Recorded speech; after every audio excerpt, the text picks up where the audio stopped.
Welcome.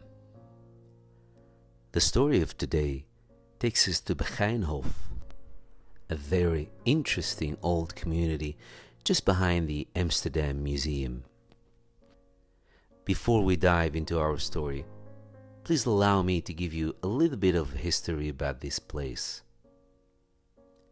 What we see here is part of the Amsterdam Museum building. This building used to be an orphanage that raised children from 1580 to 1960. Here is a painting of a scene inside this building from the old days when it was still an orphanage. What we see here are the high society ladies that were pretty much in charge here. If you look closer, you'll also see a female warden on the right. This picture was painted in 1683 by Adriaan Bakker. Here's another old painting of one of the entrances of this orphanage by Nicolaas van der Waay. We see in this painting the girls' courtyard that was closed but separated from the boys. This orphanage used to have 3 sections. The babies and the toddlers were living with adoption parents. Once they turned 4, they could be brought back to this place. Unless, of course, the temporary adoption parents wanted to keep them and raise them as their own.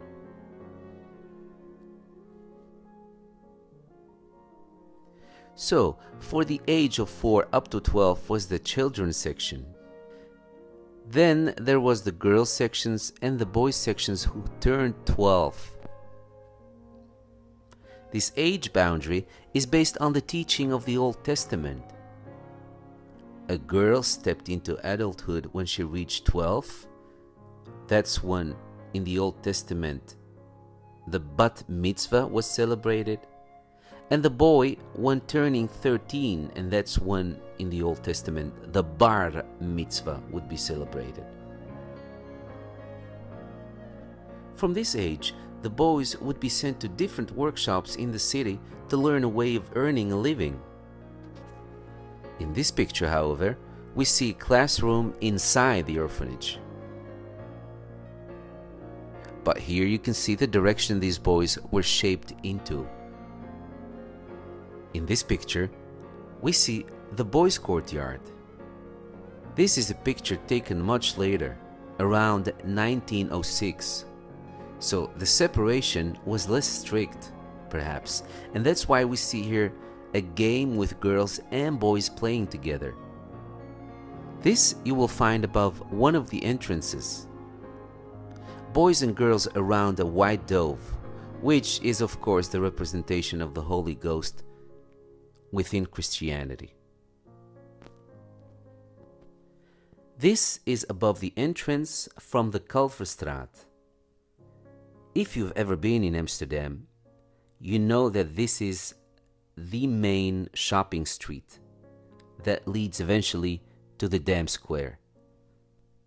So while the boys were sent to workshops to learn a way of earning a living, the girls, however, would remain inside and they would learn how to prepare for a life as a housewife, as we can see in this picture.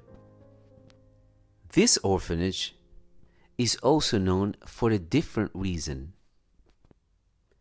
During the Belgisch Opstand, which means the Belgian Revolution, that lasted about a year and ended around August 1831, there was one clear hero that everyone loved in Holland.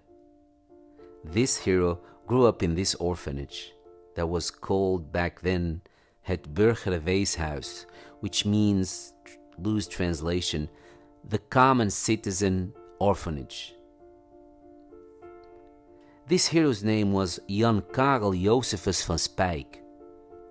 Here you see a picture of him. Here you see another picture of him inside the ship.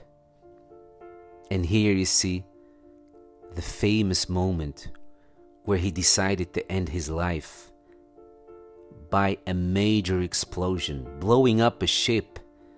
I guess you could call him one of the oldest terrorists of his time. But he did it because he loved his country so much that he did not want it to see it split in two. After his death, he was depicted here visiting the grave of Michiel de Ruiter, Holland's only greatest hero till then. This is a very symbolic painting comparing Jan to Michiel de Ruiter. Both died fighting for the country. Michiel de Ruiter did a lot of things to make Holland into a great country, and he died fighting for this cause. This painting that we're looking at is very symbolic, and it's comparing Jan from the orphanage to Michiel de Ruiter, who almost was elected as King of Holland. Michiel de Ruiter was a true hero. He was a good match for the French army. Eventually, they defeated him around April 1676 by luck. He was hit by a cannonball that broke his leg and eventually caused an infection that led to his death. On March the 18th, 1677, he was buried under the altar in the Nieuwe Kerk on the Dam Square. This picture is taken inside the boys section, inside the orphanage. This depicts a festivity that went on October the 20th, 1831, to remember Jan. Where this event took place, as you see here in this picture, is what looks today like this. And if you have been a follower of this channel, I'm sure you've seen me and Mike somewhere in some video having lunch in this beautiful courtyard.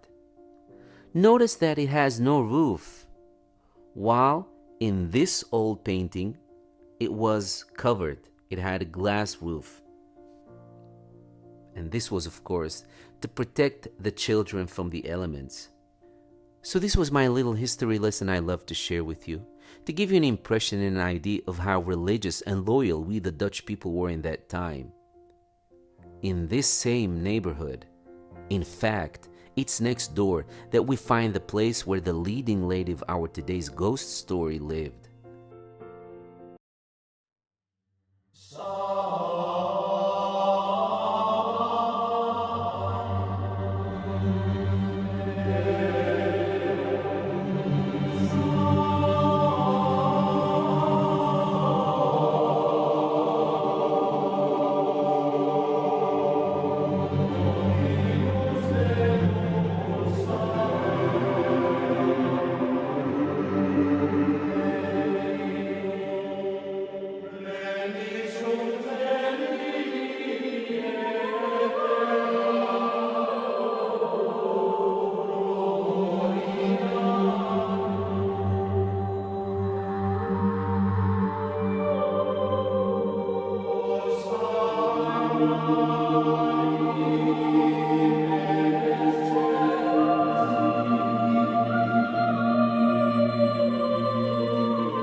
This place is called Begijnhof. Around 1150, a group of women came together to live in a religious community, primarily to look after the sick. These were the first Begijnen, although the name was not yet used. The women were not nuns, and nor did they live in the seclusion of a convent. They had no founders, nor did they make lifelong vows. They were unmarried women, however, who made a vow of chastity and promised obedience to the parish priest. But since they were not expected to make a vow of poverty, they were free to dispose of their own possessions as they wished. They could renounce their vows at any moment and leave the Begijnhuis, for instance, to get married. We do not know exactly when the Begijnhuis was founded. According to the Amsterdam City Archives, the first time the word Begijn was used was in an official document of 1307 found in the accounts of the Bailiff of Amsterdam. Another document dated July 31st, 1346 speaks of the Begijnhuis ceded to them by one Koop van der Laan on St. Peter's Eve.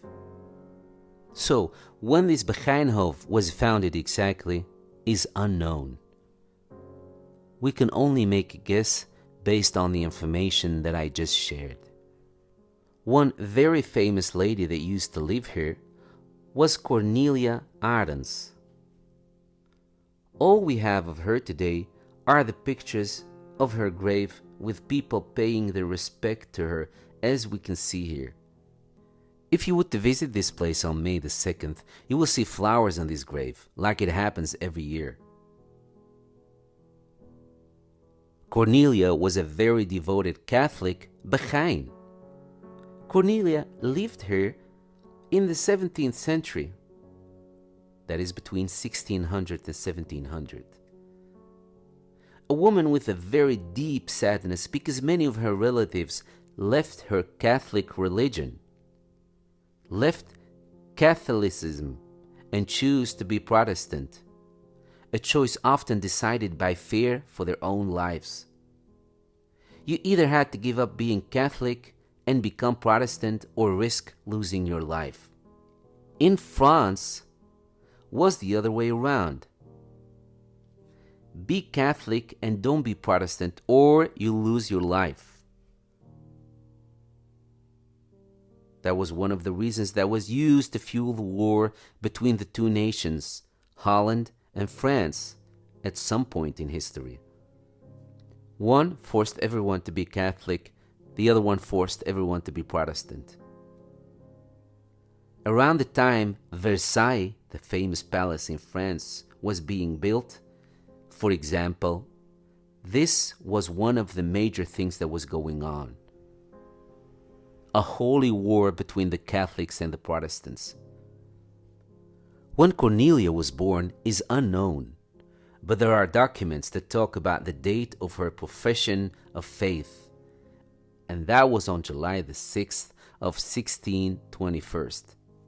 Profession of faith means the following.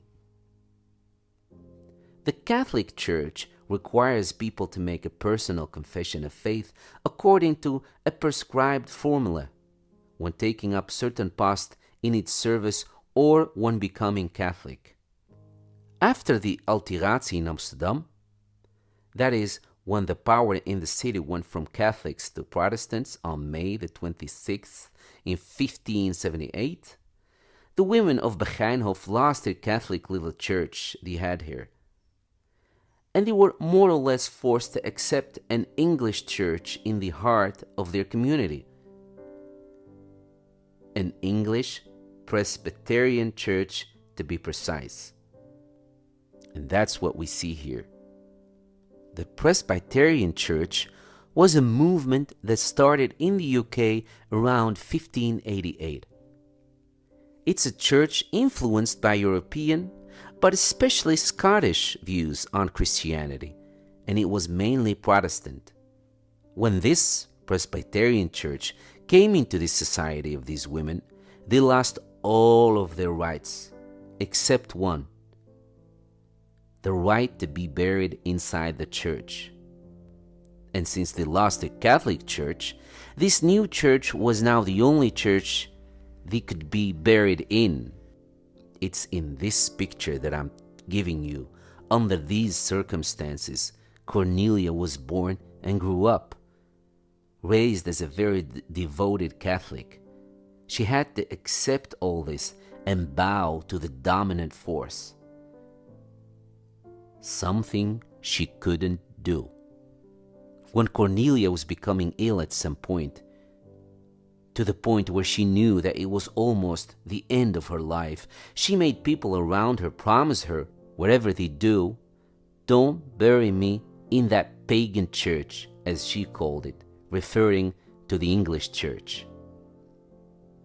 No, she would be buried outside and right under one of the entrances to this Begijnhof.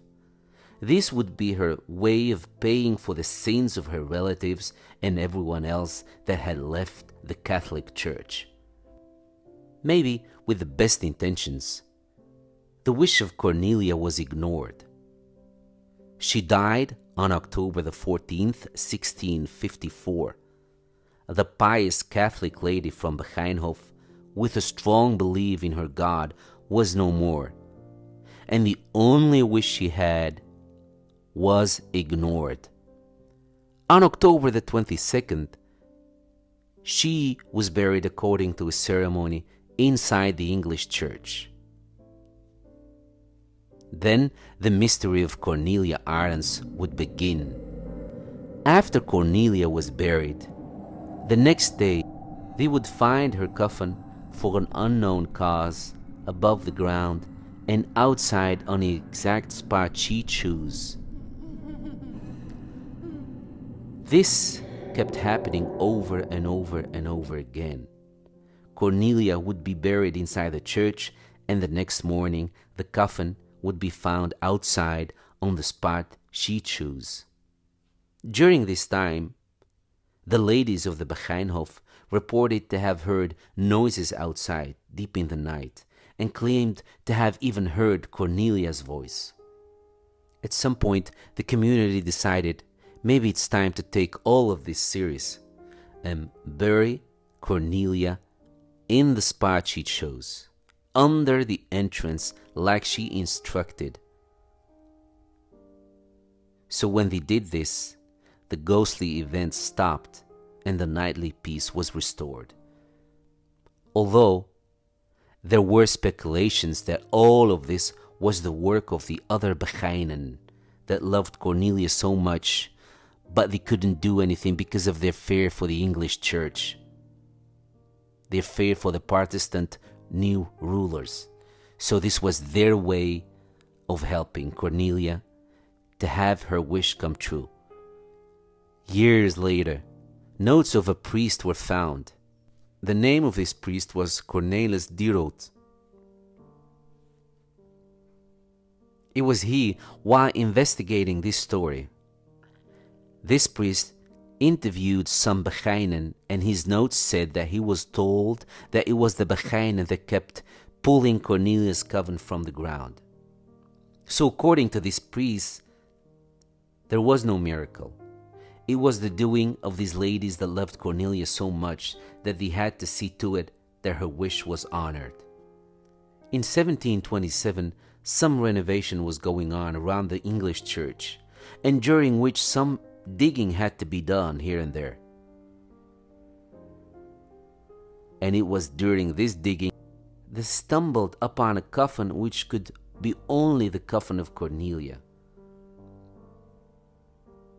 Since it was damaged by the digging, the body of Cornelia was placed in a new, much better coffin and buried again outside on the spot that she wanted to be buried in, not inside the church. In 1893, the coffin was once again renewed into one that was made of even better material. Ever since, every year on May the 2nd, people come from all over the country and maybe all over the world to put flowers in her grave. Just when I was about to finish this story, I stumbled on a different version where it states that Cornelia did not die on October the 14th, 1654. This must have been the date of her final burial. Remember, they kept putting her in the ground inside the church and the coffin kept showing up above the ground? The final date of her final burial was on October the 14th of 1654. This had to be, since people come to the grave every year on May and not October. In this new version of the story I stumbled upon, it states that Cornelia died on May the 2nd of 1654, and because of her coffin kept coming up the ground, it took a while before they decided to honor her wish and finally bury her one last time in the spot she picked when she was alive. So there is a period of 5 months that went by after her death and final burial. The cause Cornelia fought for has eventually resulted into something for the Catholic community here. I'm talking about this church we're about to enter. It's called the Begijnhof Chapel, but the real name of this church is St. John and Ursula. Already since the beginning of the Begijnhof, in the beginning of the 14th century, a chapel has stood on this same spot. When the English Protestant took the medieval chapel into use in 1604, the Catholic were banished from it. The Catholics came back to this church in 1665 when they forged two different houses together into what was then their new church, still on this exact spot.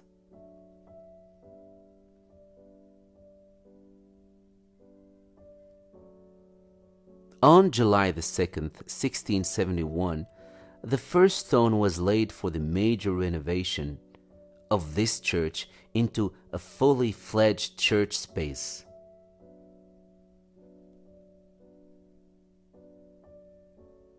Because only the Reformed Church / the Protestant Church was officially allowed, this Catholic place of worship was not allowed to be recognizable as a church from the outside. So from the outside, it had to look like a house.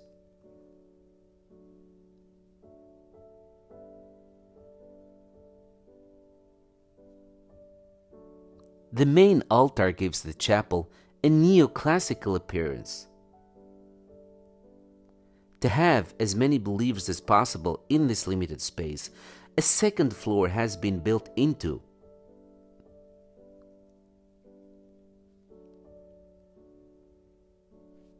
Above the high altar is a painting that depicts the journey of Mary to heaven. Above it is a statue of the evangelist St. John, one of the two patriarchs of this church. There he stands with his attributes: a book that symbolized the gospel, an eagle, and the serpent chalice. The eagle is believed to have the ability to look right into the sun. This symbolizes that Christians should look on eternity without flinching as they continue their journey toward a union with God. The serpent chalice symbolizes a legend from the Acts of John, in which John was challenged to drink a cup of poison to demonstrate the power of his faith. Remember, the Christian Gospels teach the Christians that if you're a true believer of Jesus Christ, you can drink poison and you won't die. Here you also see the text, "He who was loved by Jesus," meaning John. It's a reference to John. Remember, it was John that baptized Christ. So in a way, John introduced Jesus into the faith. Left is a side chapel dedicated to the miracle of Amsterdam. The tradition speaks of a dying man in the Kalverstraat who had vomited the sacramental bread along with food that he had eaten the night before. This happened after he had the sick communion by a pastor. The vomit, including the hostia, was thrown into a fire as a way of getting rid of any possible bacteria. But the next morning, everything was burned except this sacramental bread. A woman brought it to a pastor of St. Nicholas Church, the current Oude Kerk. But the next day, this sacramental bread was in a miraculous way back in the house of that man in the Kalverstraat. This would have been repeated a couple of times. So finally, it was decided that this is a sign of God, that this miraculous sacramental bread should not be worshipped in this church, but in a church of its own. Initially, the new home for this miracle would be the little church on the Kalverstraat. If you've ever been to Amsterdam, it's that shopping street that leads to the palace. In the middle of this street is a cute little church. But this was not an option. The leaders of this church did not agree. So the second choice was what it is now, and that's the church we're in right now. An image of St. Nicholas, the patriarch of the city, stands above the entrance arches. Around the chapel you can see images related to the miracle of Amsterdam. On the right wall you can see a long painting. This is called the Procession, in honor of the miracle. In 2015 this painting was cleaned and restored, and special light was installed so that visitors could see it better. One lady called Giselle Daily van Waterschoot van der Gracht designed and produced the stained glass windows of the chapel in the late 1940s and early 1950s.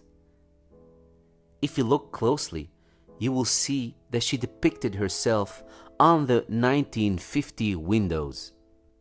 When it became known that Huize Sint Bernardus, that was built in 1915, a place where they took care of elderly people, would be demolished to make way for a contemporary residential care center, what is called the Macron, this church was allowed to take over the Cavalier Col organ. And this is what we see here now in the Begijnhof chapel.